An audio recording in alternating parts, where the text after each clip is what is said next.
హృదయపూర్వక నమస్కారాలు. ఓం నమో వెంకటేశాయ. గోవింద గోవింద గోవింద. ప్రపంచ ప్రఖ్యాతిగాంచినటువంటి హిందూ ధార్మిక క్షేత్రం తిరుమల తిరుపతి దేవస్థానంలో భక్తులకి ఎట్లా మీరు నాణ్యమైన సులభతరమైన దర్శనాలు కల్పించడం లేదు, కనీసం నాణ్యమైనటువంటి మంచినీరు ఆహారం అందించడంలో కూడా తిరుమల తిరుపతి దేవస్థానం అధికారులు, టీటీడీ ఈఓ ధర్మారెడ్డి కానీ, హెల్త్ ఆఫీసర్లు కానీ, ఫుడ్ ఇన్స్పెక్టర్లు కానీ పూర్తిగా విఫలమయ్యారు. సాక్షాత్తు కేంద్ర హోంశాఖ ఆధ్వర్యంలో నియమించినటువంటి అధ్యయన కమిటీ వచ్చి తిరుమల కొండపైన అన్నిటినీ పరిసరాలని పరిశీలించి అత్యంత నాసిరకమైన అత్యంత అశుభ్రపరమైనటువంటి మంచినీరుని కోట్లాది మంది భక్తులకు అందిస్తున్నారు అని చెప్పేసి నివేదిక ఇచ్చింది అంటే తిరుమల తిరుపతి దేవస్థానం అధికారులు ఏం చేస్తున్నారు? కేంద్ర అధ్యయన కమిటీ వచ్చి ఇక్కడ పరిస్థితులను అధ్యయనం చేసి ఒక నివేదిక ఇచ్చింది అంటే మీరు మొద్దు నిద్రపోతున్నారని చెప్పేసి ఈ సందర్భంగా నేను తెలుగుదేశం పార్టీ పక్షాన టీటీడీ అధికారులను సూటిగా నిలదీస్తున్నాను. కేంద్ర అధ్యయన కమిటీ రావాలనా? ఇక్కడ మంచినీరు శుభ్రంగా లేదు, ఇక్కడ భక్తులకు ఇచ్చేటువంటి ఆహారం శుభ్రంగా లేదు, ఇక్కడ నాసిరకమైన నీళ్లు ఇస్తున్నారు, నాసిరకమైన భోజనం పెడుతున్నారు, పరిసరాలన్నీ కూడా అపరిశుభ్రంగా ఉన్నాయి అని చెప్పి కేంద్ర హోంశాఖ కమిటీ అధ్యయన కమిటీ వచ్చి చెప్పే వరకు మీరు మొద్దు నిద్రపోతున్నారా అని చెప్పి నేను సూటిగా ప్రశ్నిస్తున్నాను. దోపిడికి అడ్డు అదుపు లేదు. ఒక్కొక్క రకమైన దోపిడీ కాదు, దర్శనాల్లో దోపిడీ, రూముల్లో దోపిడీ, ప్రసాదాల్లో దోపిడీ, చివరికి పేద భక్తులు సుదూర ప్రాంతాల నుండి వచ్చేటువంటి వారి దగ్గర నుండి కూడా వాళ్ళు తినేటువంటి అన్నపానీయాలలో కూడా మీరు దోపిడీ చేస్తున్నారంటే మీకన్నా జలగల నయము, మీకన్నా బందిపోట్లు నయము అని చెప్పి ఈ సందర్భంగా నేను సూటిగా తిరుమల తిరుపతి దేవస్థానం అధికారులను సూటిగా నిలదీస్తున్నాను. ఇంత అలసత్వమా, ఇంత నిర్లక్ష్యమా? విఐపీల పైన చూపించే శ్రద్ధ సామాన్య భక్తుల పైన చూపించడం లేదు. కేంద్ర అధ్యయన బృందం వచ్చి తిరుమల తిరుపతి దేవస్థానంలో ఉన్నటువంటి జలాశయాలు, పాండవ తీర్థం కానీ, గోగర్భం కానీ, ఆకాశగంగ కానీ, కుమారధార కానీ, పసుపుధార జలాశయాలు అపరిశుభ్రంగా ఉన్నాయి, నీళ్లు రంగు మారి ఉంది అని చెప్పి వాళ్ళు వచ్చి మీకు చెప్పే వరకు మీరు దానిపైన దృష్టి పెట్టరా? ఈ నీటికి రక్షణ ఉందా అని చెప్పి వాళ్ళు సూటిగా ప్రశ్నించారు. ఈ నీటిలో ఏదైనా కలుషితం జరిగితే ఎవరు బాధ్యత వహిస్తారు? కనీసం సీసీ కెమెరాలు ఏర్పాటు చేయలేరా అని చెప్పి వాళ్ళు సూటిగా ప్రశ్నించే వరకు మీరు మొద్దు నిద్రపోతున్నారని చెప్పి నేను సూటిగా ప్రశ్నిస్తున్నాను తిరుమల తిరుపతి దేవస్థానం అధికారుల్ని. నేను ఒకటే అడుగుతున్నాను, 1968 సంవత్సరంలో నిర్మించినటువంటి వాటర్ ఫిల్టర్ హౌస్ ఇప్పటివరకు ఎందుకు ఆధునీకరించలేకపోయారని నేను టీటీడీ అధికారులు సూటిగా ప్రశ్నిస్తున్నాను. సంవత్సరానికి 4,000 కోట్ల రూపాయల బడ్జెట్తో హంగు ఆర్బాటం ఉన్న బిల్డింగ్లను పడగొట్టేది, మళ్ళీ కట్టేది, ఉన్న గుళ్ళు పడగొట్టేది, మళ్ళీ కట్టేది, లేనిపోని దుబారా ఖర్చులు చేస్తున్నారు కదా. భక్తులకి పరిశుభ్రమైన, శుచికరమైన, రుచికరమైన, నాణ్యమైనటువంటి నీళ్లు అందించడంలో ఒక 4 కోట్లు మీరు ఖర్చు పెట్టలేరా అని చెప్పి నేను తిరుమల తిరుపతి దేవస్థానం అధికారులు సూటిగా ప్రశ్నిస్తున్నాను. దోపిడీకి అడ్డు అదుపు లేకుండా పోతుంది. ప్లాస్టిక్ నిషేధం పేరుతో తిరుమల కొండపైన ఒక్క వాటర్ బాటిల్ని 60 రూపాయలకు అమ్ముతున్నారు. ఏ రోజైనా టీటీడీ అధికారులు కానీ, విజిలెన్స్ అధికారులు కానీ స్పందించిన దాఖలాలు ఉన్నాయా అని చెప్పి నేను సూటిగా ప్రశ్నిస్తున్నా. ఈ భారతదేశంలో ఎక్కడా కూడా 1 లీటర్ వాటర్ బాటిల్ 60 రూపాయలకు అమ్మినటువంటి దాఖలాలు అది కేవలం తిరుమల కొండపైనే. ధర్మో రక్షతి రక్షితాహ అని చెప్పి పెద్ద పెద్ద బోర్డులు వేసేస్తుంటారు, కానీ ధర్మాన్ని తిరుమల కొండపైనే మీరు రక్షించడం లేదు. సామాన్య ఇప్పుడు డబ్బు ఉండేవాళ్ళు డబ్బులు పెట్టి 60 రూపాయలు కాకుండా 100 రూపాయలు పెట్టి కొనుక్కుంటారు, కానీ ఒక్క వాటర్ బాటిల్ని 60 రూపాయలు పెట్టి కొనుక్కునేటువంటి శక్తి సామాన్య భక్తులకు ఉందా అని చెప్పి నేను సూటిగా ప్రశ్నిస్తున్నాను. కేవలం మంచినీళ్ళే కాదు, తిరుమల కొండపైన ఉన్న హోటల్ అన్నీ కూడా దోపిడీకి నిలయాలుగా మారిపోతూ ఉంటే టీటీడీ ఎగ్జిక్యూటివ్ ఆఫీసర్ ధర్మారెడ్డి గారు కానివ్వండి, హెల్త్ ఆఫీసర్ కానీ, కింద ఉన్నటువంటి ఫుడ్ ఇన్స్పెక్టర్లు కానీ ఏ రోజైనా మీరు పోయి ఎన్ని హోటల్స్ని తనిఖీ చేసినటువంటి దాఖలాలు ఉన్నాయి? నేను అడుగుతున్నా, మీరు ఎన్ని హోటల్స్ని తనిఖీ చేశారు? ఎన్ని హోటల్స్ నుండి ఫుడ్ శాంపుల్స్ కలెక్ట్ చేశారు? ఎన్నిటిని ల్యాబ్కు పంపించారు? ల్యాబ్ నుండి ఎన్ని రిపోర్ట్లు తెప్పించుకున్నారు? వీటి నాణ్యతా ప్రమాణాలపైన ఎన్నిసార్లు మీరు నివేదికలు పరిశీలించి ఏం చర్యలు తీసుకున్నారని చెప్పి సూటిగా ప్రశ్నిస్తున్నా. ఒక నాణ్యతా ప్రమాణాలేనా? ధరలో అడ్డు అదుపు లేదు, దోపిడీ. విచ్చలవిడిగా దోపిడీ హోటల్లో. ఎవరైనా మాట్లాడుతున్నారు టీటీడీ అధికారులు? మీరు వాళ్ళు ఇచ్చేటువంటి కమిషన్లకు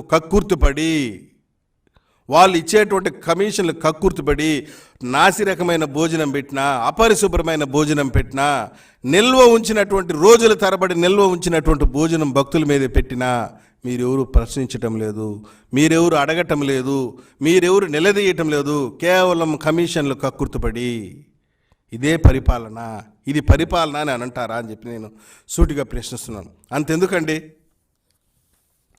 కేంద్ర హోంశాఖ అధ్యయన కమిటీ తిరుమల తిరుపతి గోదాములను పరిశీలించి వాళ్ళు ఇచ్చినటువంటి చెప్పిన మాటలు చూస్తూ ఉంటే ఒళ్ళు గుగురుపాటు పొడుస్తోంది. సాక్షాత్తు వెంగమాంబ అన్నదాన సత్రంలో కూడా ప్రమాణాలు పాటించటం లేదు.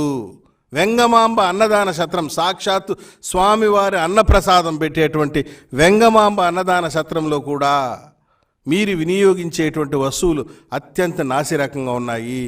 కనీసం ఫుడ్ స్టాండర్డ్ సర్టిఫికేట్స్, లేబుల్స్ లేనటువంటి నూనె డబ్బాలు, ఇతర వస్తువులు, పప్పు, ఉప్పు, మిరపకాయ, ధనియాల పొడి, వీటి పైన కూడా లేబుల్స్ లేనటువంటి FSSAI సర్టిఫికేట్స్ లేబుల్స్ లేనటువంటి వస్తువులు మీరు వినియోగిస్తున్నారని చెప్పేసి కేంద్ర హోంశాఖ అధ్యయన కమిటీ చెప్పింది. అంటే మీ దోపిడీ ఏ స్థాయిలో ఉందో నేను సూటిగా ధర్మారెడ్డి గారిని, మార్కెటింగ్ శాఖ అధికారులు నేను సూటిగా ప్రశ్నిస్తున్నాను. నేను అడుగుతున్నానండి, ఇంతకన్నా మించిన డ్యూటీస్ ఏముంటాయి మీకేం చెప్పిన సూటిగా ప్రశ్నిస్తున్నాను ధర్మారెడ్డి గారిని. మార్కెటింగ్ శాఖ అధికారులు, విజిలెన్స్ అధికారులు, టీటీడీ అధికారులు, హెల్త్ ఆఫీసర్లు కనీసం పోయి మీ గోడౌన్లో లేపడం చూసిన దాఖలాలు ఉన్నాయా? నేను సూటిగా ప్రశ్నిస్తున్నాను. దీనిని పరిపాలన అని చెప్పేసి ఎక్కడైనా అంటారా? కేవలం వీఐపీల సేవల్లో తరించడం, వీఐపీలు వచ్చినప్పుడు వాళ్ళ దగ్గర వంగి వంగి నమస్కారాలు పెట్టడం, మార్కులు కొట్టడం తప్పించి మరొకటి కనిపించడం లేదు ఎక్కడా కూడా. ఇంతకన్నా కనీసం కేంద్ర హోంశాఖ అధ్యయన కమిటీ ఇచ్చినటువంటి నివేదిక చూస్తే భక్తులకి జలప్రసాదంలో ఇచ్చేటువంటి నీళ్లు కూడా నాణ్యంగా లేదు. pH వాల్యూ 6.5 నుండి 8.5 మధ్య ఉంటేనే ఆ నీళ్ళు ఆరోగ్యకరంగా హెల్తీగా ఉంటుందని అంటున్నారు. కానీ జలప్రసాదంలో ఇచ్చే భక్తులకి ఇచ్చేటువంటి వాటర్ నీళ్ళు యొక్క pH వాల్యూ అంటే పొటెన్షియల్ ఆఫ్ హైడ్రోజన్ వాల్యూ 5.5 స్థాయిలోనే ఉంది. కనీసం అంటే 6.5 నుండి 8.5 మధ్యలో ఉండాల్సిన pH వాల్యూ 5.5లోనే ఉంది. ఇలాంటి నీళ్లు తాగడం వల్ల ఆరోగ్యానికి మంచిది కాదు, అనారోగ్యం పాలవుతారని చెప్పేసి క్రిస్టల్ క్లియర్గా కేంద్ర హోంశాఖ ఏర్పాటు చేసిన అధ్యయన కమిటీ నివేదికలు తెలియజేస్తూ ఉంటే వీళ్ళు ఏం చేస్తున్నారని చెప్పి నేను సూటిగా ప్రశ్నిస్తున్నాను. ఒక్కటి కాదు, రెండు కాదు, వీళ్ళ యొక్క దోపిడికి అడ్డు అదుపు లేకుండా పోతుంది. కనీసం తిరుమల కొండపైన నేను అడుగుతున్నా, టీటీడీ పాలక మండలి సభ్యులు ఉన్నారు. నేను అడుగుతున్నా తిరుమల తిరుపతి దేవస్థానంలో ఉన్నటువంటి పాలక మండలి సభ్యుల్ని, ఏ రోజైనా పోయి అన్నదానాన్ని తనిఖీ చేసినటువంటి సందర్భాలు ఉన్నాయా? ఏ రోజైనా అన్నదానంలో భోంచేసిన సందర్భాలు ఉన్నాయా? ఏ రోజైనా అన్నదానంలో భక్తులకు ఇస్తున్నటువంటి ఆహారం పైన మీ పాలక మండలిలో చర్చించినటువంటి సందర్భాలు ఉన్నాయా? కేవలం టికెట్లు అమ్ముకోవడం, డబ్బులు దండుకోవడం తప్పించి మిగతా అంశాలు ఎక్కడా కూడా చర్చించినటువంటి దాఖలాలు లేదు. పాలక మండలి సభ్యులు కాదు మీరు, వసూలు మండలి సభ్యులు. నెలమామూళ్ళ కోసం కనీసం మీరు దాని గురించి చర్చించినటువంటి దాఖలాలు కూడా లేవు. నేను ఈ సందర్భంగా ఒకటే అడుగుతున్నాను, పారిశుద్ధ్యం పూర్తిగా డొల్లతనంగా కనిపిస్తుంది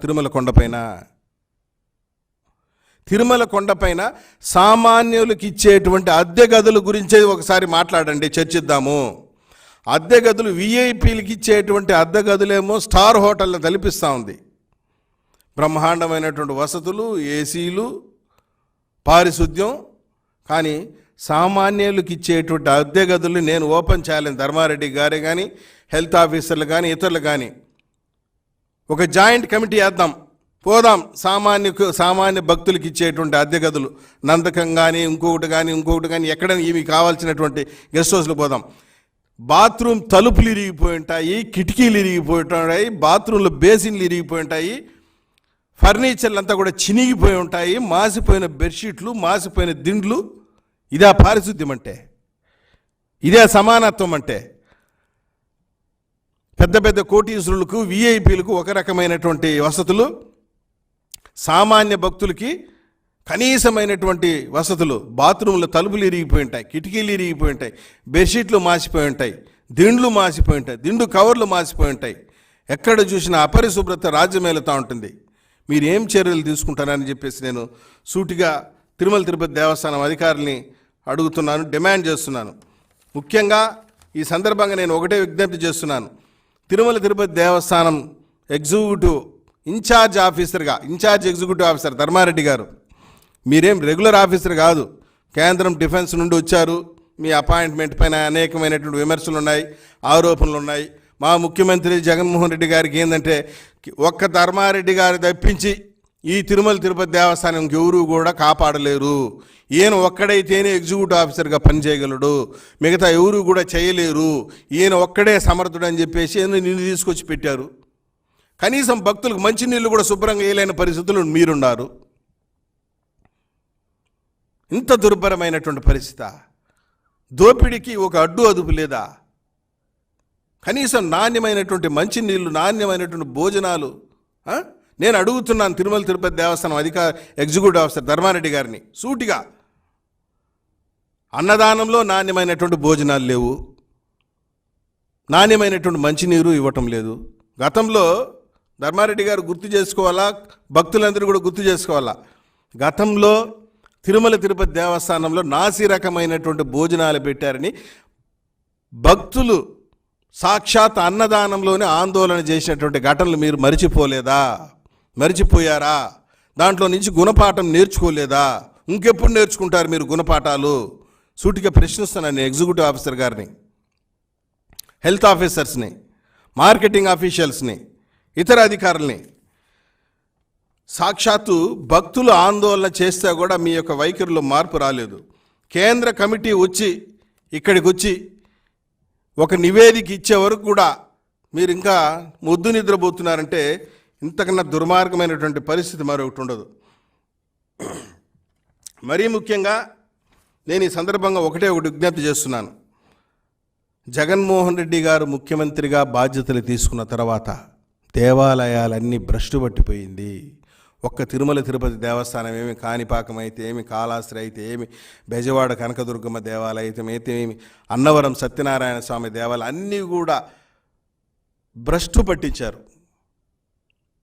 ఒక పక్కేమో మొన్న కాణిపాక వరసిద్ధి వినాయక స్వామి దేవాలయంలో 100 గ్రాముల బంగారు బిస్కెట్ చోరీ హుండీ కౌంటింగ్లో. మరోపక్క కాళహస్తిలేమో అనధికారికంగా ఫ్రీ సర్వీస్ పేరుతో దళారీలు దోపిడీ.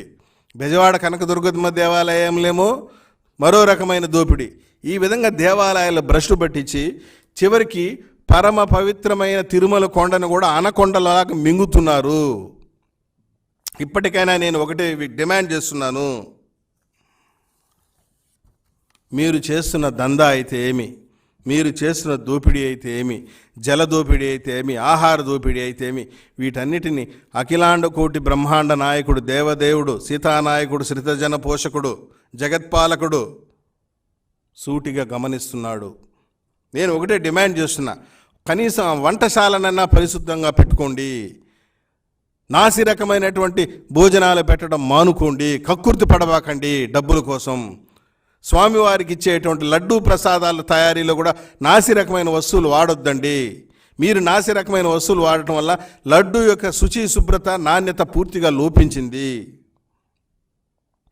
ఇప్పటికైనా వీటిలోంచి గుణపాఠం నేర్చుకుని వంటశాలలు మరియు తిరుమలలో ఉన్నటువంటి భోజనశాలలు, హోటల్స్లో పారిశుద్ధ్యం పాటించాలని, అదేవిధంగా ఫుడ్ స్టాండర్డ్ సర్టిఫికేట్ ఉన్నటువంటి వస్తువుల్ని వాడాలని, అదేవిధంగా నాణ్యమైనటువంటి మంచినీరుని సరసమైన ధరలకి అందించాలని, పారిశుద్ధ్యాన్ని మెరుగుపరచాలని కేంద్ర అధ్యయన కమిటీ ఇచ్చినటువంటి నివేదికని పూర్తిగా అధ్యయనం చేసి గుణపాఠాలు నేర్చుకుని ఇటువంటి తప్పులు దొరకకుండా చూడాలని సందర్భంగా మేము తెలుగుదేశం పార్టీ పక్షాన ధర్మారెడ్డి గారికి విజ్ఞప్తి చేస్తున్నాం. ఎందుకంటే మీకు ఇంకా ఒక 2 సంవత్సరాల ఎక్స్టెన్షన్ ఇచ్చింది కదా, మీకు ఇచ్చినటువంటి అధికారి భారతదేశంలో ఎక్కడా లేదని చెప్పేసి ఇంకా 2 నెలలు ఎక్స్టెన్షన్ ఇచ్చింది కదా.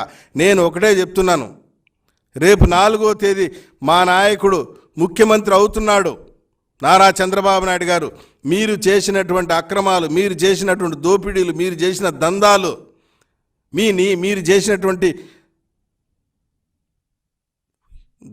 డెకాయిటిజం ఒక రకంగా చెప్పాలంటే వీటన్నిటిపైన కూడా మేము పూర్తి స్థాయి విచారణ జరిపించి మీరు చేసిన దోపిడీ అన్నిటిని కూడా వసూలు చేసి ఉండిలో వేసి కానీ మిమ్మల్ని అక్కడి నుండి రిలీవ్ చేయమనే విషయాన్ని ఈ సందర్భం గుర్తుపెట్టుకోవాలని చెప్పి తెలియజేసుకుంటూ, మీ అక్రమాలన్నింటినీ ఆ గోవిందుడు చూస్తున్నాడని చెప్పి ఈ సందర్భంగా మరొక్క మారు విజ్ఞప్తి చేసుకుంటూ సెలవు తీసుకున్నాను. ఓం నమో వెంకటేశాయ.